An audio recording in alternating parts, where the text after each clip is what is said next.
Pierre Andreas Tendean terlahir dari pasangan Dr. A.L. Tendean, seorang dokter yang berdarah Minahasa, dan Cornet M.E., seorang wanita Indo yang berdarah Prancis pada tanggal 21 Februari 1939 di Batavia, Hindia Belanda. Pierre adalah anak kedua dari 3 bersaudara, kakak dan adiknya masing-masing bernama Mitsefare dan Roos Widianti. Riwayat pendidikan: Tendean mengayam sekolah dasar di Magelang, lalu melanjutkan SMP dan SMA di Semarang, tempat ayahnya bertugas. Sejak kecil ia sangat ingin menjadi tentara dan masuk akademik militer. Namun, orang tuanya ingin ia menjadi seorang dokter seperti ayahnya atau seorang insinyur. Karena tekadnya yang kuat, ia pun berhasil bergabung dengan Akademi Teknik Angkatan Darat di Bandung pada tahun 1958. Setelah lulus dari Akademi Militer pada tahun 1962 dengan pangkat Letnan II, Tendean menjadi Komandan Peton Batalion Zeni Tempur II Kodam II Bukit Barisan di Medan. Setahun kemudian ia mengikuti pendidikan di Indonesia Intelijen di Bogor.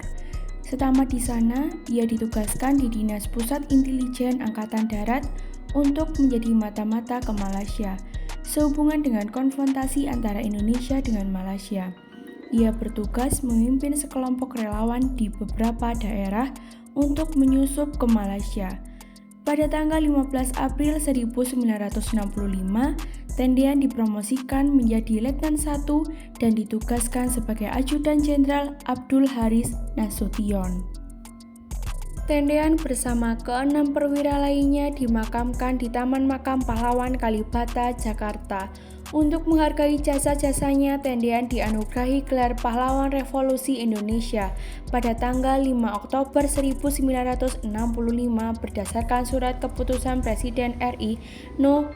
3 Koti tahun 1965. Pasca kematiannya, ia secara anumerta dipromosikan menjadi kapten. Sejumlah jalan juga dinamai sesuai namanya termasuk di Manado, Balikpapan, dan di Jakarta. Pemberontakan G30 SPKI dimulai pada tanggal 30 September 1965 dengan menculik dan kemudian membunuh petinggi-petinggi TNI Angkatan Darat untuk melumpuhkan angkatan. Kejadian tersebut berlangsung selama 2 hari sampai tanggal 1 Oktober 1965. Pada tanggal 1 Oktober 1965 dini hari, pasukan G30 SPKI mendatangi kejadian Jenderal A.H. Nasution di Jalan Teguh Umar, Jakarta. Pasukan Cakrabirawa berhasil memasuki rumah tersebut dan melepaskan sejumlah tembakan hingga mengenai anak Jenderal Nasution bernama Ade Irma Suryani. Atas desakan istrinya, Jenderal Nasution pun berhasil lolos. Mendengar keributan dan tembakan, Pierre Tendean yang tertidur pun terbangun. Mengetahui kejadian pasukan Cakrabirawa yang tengah menembak di arah Nasution yang sedang berlari, Tendean pun berusaha menolong sang jenderal. Akhirnya Pierre Tendean pun ditangkap oleh pasukan tersebut karena dikira dirinya adalah Jenderal Nasution. Bersama dengan perwira TNI Angkatan Darat lainnya, Pierre Tendean diculik dan kemudian dibunuh oleh PKI. Setelah mengalami siksaan yang cukup berat, Pierre Tendean ditembak, jasadnya lalu dimasukkan ke dalam sumur tua di kawasan Pondok Gede, Jakarta yang dikenal dengan sebutan Lubang Buaya.